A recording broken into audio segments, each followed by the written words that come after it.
Good morning, everyone. This is Christine Till, the marketing mentoress, speaking to you from Kalmar, Alberta. Anyway, I've got a special guest on my show today. She's very, very interesting, and you'll love to hear about her background and what makes her tick.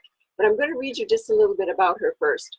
Ali Wilks is a mom, stepmom, and owner of the websites www.aliwilks.com and www.stepcoupling.com. Her areas of expertise are working closely with step couples and step parents who struggle with the complicated dynamics of step family life. She is also the creator of the successful Step Couple Retreat. And that sounds interesting. Ali has an undergraduate degree in psychology and a Master of Science in Family Studies. She also currently works with foster and adoptive parents. She is a certified step family and couples relationship coach. Welcome to the show, Ali. It's awesome to have you with us. Thank you so much for having me today. Really appreciate it. I love talking with you, Christine. Oh, thank you. You're welcome. You're very easy to talk to. For me? You're very easy to talk to. Oh, and I was thinking the same thing about you. So, you said we'll be talking just for a short bit today, but I'm sure you and I could go on and on and on and on, because we actually did the first time we met talking about step family life, right? Yeah, no kidding. Yeah. Everybody has a story, don't they? Absolutely. Yes. Great. And the work that I do working with step moms and step couples, it's a very complicated story. Even when things are going well, it's still complicated for sure. Right? Yeah. Mm-hmm. Life does not run smoothly. There's all, if everything ran smoothly, we'd be bored to death. Can you imagine? Yeah. And step families are certainly far from boring. Let me put it to you that way, for sure. Yeah. So tell me, what inspired you to start working with step families and step parents and couples and things? The reason why I was inspired truly stemmed from my own personal experience. So a little bit of a background for you as well as your viewers is that I met a man. I started a little bit late in the whole marriage and whatever process. So I met my future husband in my early 30s. The interesting thing is I had some rules around dating, of course, right? You have to have some standards. So my rules were never date a cop, never date a divorced dad, and if I did date a divorced dad, never dated a guy that has a pre-adolescent daughter. So I broke all of my rules and ended up marrying him. And the reason why I had those rules in the first place is because of the work that I do in the area of families in crisis, because I worked in child and family services for a number of years. And so I knew what it was like to work with families who were in crisis. So the funny thing about that, Christine, is I also thought to myself, I totally knew what I was getting myself into in dating a divorced dad. So I figured, okay, I'm breaking my rules, but I'm okay. Little did I know that my vision and expectations of how I thought this was going to go turned out to not be the case at all. So in terms of my motivation to help step moms and step couples is, like I said, it's very personally driven. I had a very difficult process in building relationships with my stepchildren. Typically what happens with stepmoms in particular is that they have difficulties either with ex-wives or their stepchildren, or sometimes even a combination thereof. And so for me, I had a lot of heartbreak, and it actually impacted my marriage. So after my husband and I managed to navigate that fairly successfully, I felt very passionate about, I don't want other stepmoms to go through what I did. So that was my motivating factor, was to get out there. I got trained in step family coaching. So we learned about the dynamics and said, I don't want stepmoms to feel alone. I don't want stepmoms to think that there's nobody out there. And I didn't want stepmoms to think that nobody understood what was going on. And so a natural kind of evolution from supporting stepmoms was step couples. So not only do I run step couple retreats, I run step mom retreats. I've actually got one coming up at the end of October, and it's already full. So that's fantastic news for me. Yeah. I like to keep it at a, thank you. I like to keep it at a fairly small group. So we've got about 15, 16 women attending. And it's full, and so I'm super excited about that. But I ran one about 2 years ago, and the women were really feeling the challenges of step family life intruding on their step couple relationships. And so that's where I evolved into the step couple piece. Again, personal experience with the blended family dynamics and it having a huge impact on my marriage. So do you happen to know any of the statistics around how many second marriages are like in Canada kind of thing? Do you have any of those kinds of statistics? Yeah, so basically when we're looking at statistics, the divorce rate for first-time relationships is about 50%, what they say. Mm-hmm. And when you're looking at remarriages and step couple relationships, it's not necessarily second-time marriages that have the divorce rate as high as it is for step couples.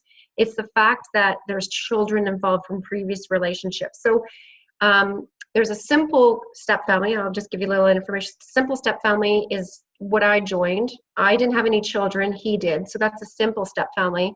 And there's complications in that. But then there's the relationships where she has children, he has children, and then obviously it makes it a more complex step family life. So in terms of statistics, up to 70% of those second marriages where children are involved have that as a divorce rate, 70%.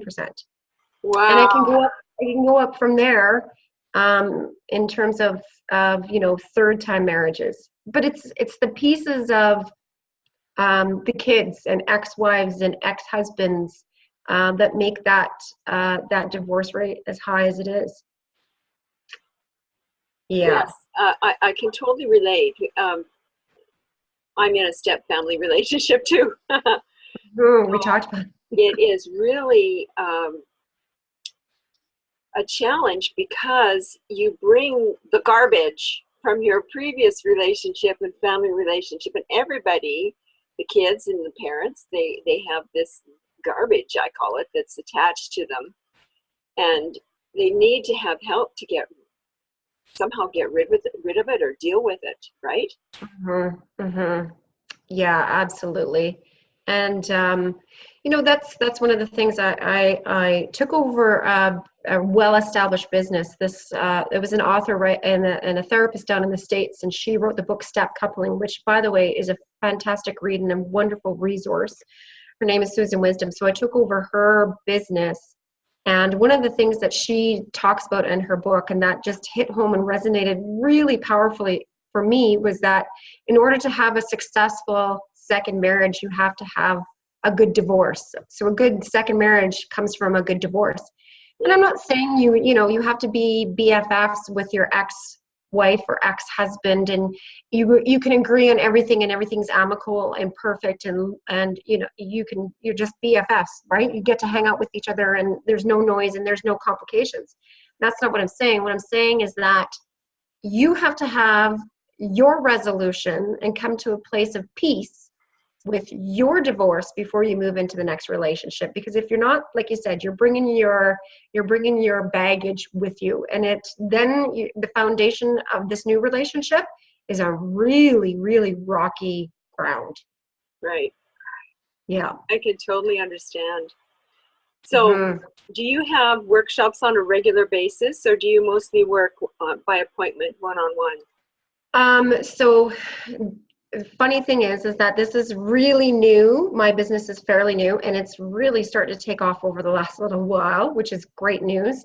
So basically what I do is I do one-to-one coaching with individuals. I'm actually one of the clients that I'm currently working with right now is a stepdad. and his partner is also a stepmom to his children. But usually I'm working with stepmoms and step couples. And in terms of coursework, so really what I do is I'm actually going out to some of the neighboring agencies or communities, and working with some of their agencies to provide courses on, blended family life and how to parent in a blended family, so co-parenting strategies. One of the things that I did out in one of the local communities was on grief and loss, and how to support kids through grief and loss post-divorce, and how that impacts, developing and blending new families. So in terms of courses, I don't do anything regularly, but I'm trying to get to that point where, I'd like to have some regular monthly webinars or whatever, just information sessions. But for right now, it's kind of like an ad hoc tag on, talking to communities. What do they feel is missing in their step family community, within their own community? And so that's where I am right now. Yeah, just building and focusing on the need that's out there right now. Well, when I first met you, I found that what you do is completely foreign to me. I had no idea that there was somebody out there that could have helped me way back when, 25 years ago. And yeah, because it's good to have an outside pair of eyes, right? Who can look at you, because when you're in it, you can't see the forest for the trees, and you're just so bogged down, and I'm stuck in this. What do I do? I don't want to. I love my guy, or I love my gal, and I love my kids, and I want to love theirs, but how do I do that, right? For sure.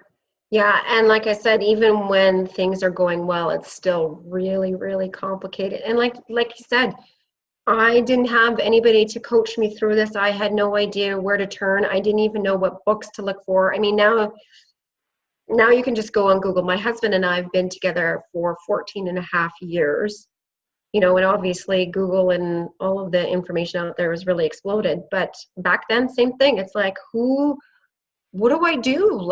And I honestly felt I had nobody to turn to. Yes. And lots of people go to their friends, but if their friends don't understand the dynamics of step family life, then they don't really get a sympathetic or very compassionate or understanding ear, if that makes sense. Yeah.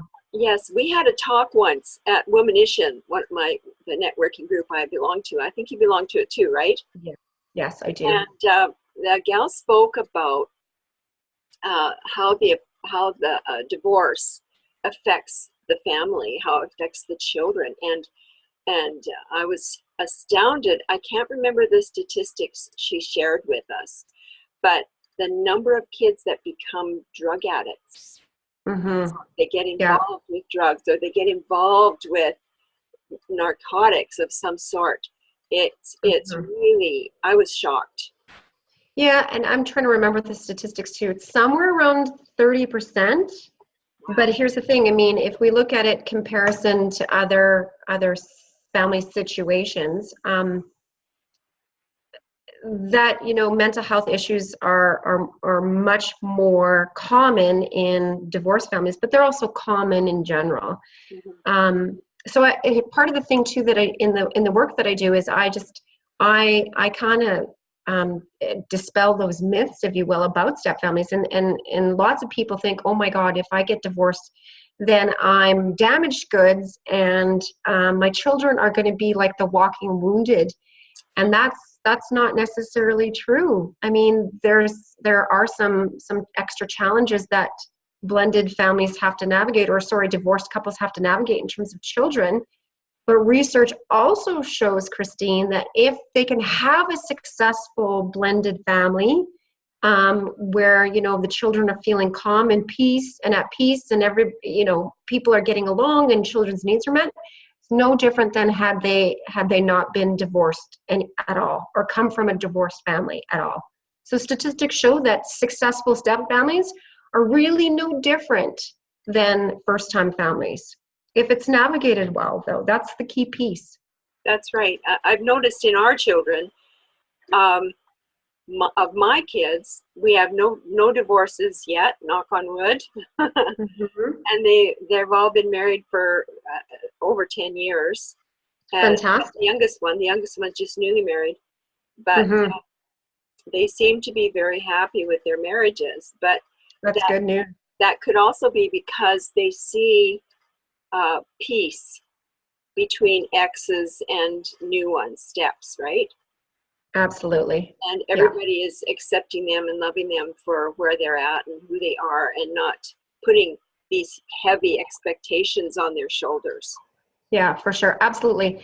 And research also shows it's those high conflict divorces, and even the high conflict relationships post divorce, like after divorce is done, those high conflict kind of relationships with ex partners, that's the stuff that is attributed to mental health issues and drug addiction and all sorts of, other issues around divorce rates, second or even third generation divorce rates. That's Yes. where those statistics come from. It's the high conflict stuff. And that's another area that I delve in as well. Wow. Mm-hmm. I would imagine that this also has an effect on the rise in the rates of suicide in the young people. Yeah, and that can also be attributed to some parental alienation on the parts of biological fathers and biological mothers as well. Wow. Yep, there's lots of interesting research around that as well. Mm-hmm. This is fabulous. What is the key thing that you'd like to leave with us today, that this burning feeling inside that you need to share with everybody? Yeah, and that's really that, that piece that I mentioned earlier about that divorced couples aren't damaged goods and children from divorce aren't the walking wounded, as long as you have a solid step couple relationship. And the foundation of a strong step couple relationship is that couple care and connecting and good communication and all of those things. You have a solid step couple foundation, you have a successful step family. And that's really, really the key piece, is having a strong and healthy marital relationship or intimate relationship. I mean, we know lots of couples don't necessarily marry, but it's that successful, intimate couple that is critically a foundation for step family success. That's beautiful. This has been such a wonderful opportunity. I would love to have you back on the show again and talk about some more ideas and things, but absolutely. Could you give us your website again? Yeah, for sure. It's www.stepcoupling, so all one word, stepcoupling.com. Awesome. Yeah, and thank you very much, Ali Wilks, for being on our show today. Thank you for having me, Christine. It was a pleasure chatting with you. Awesome. I'm Christine Till, the Marketing Mentress, and till we meet again.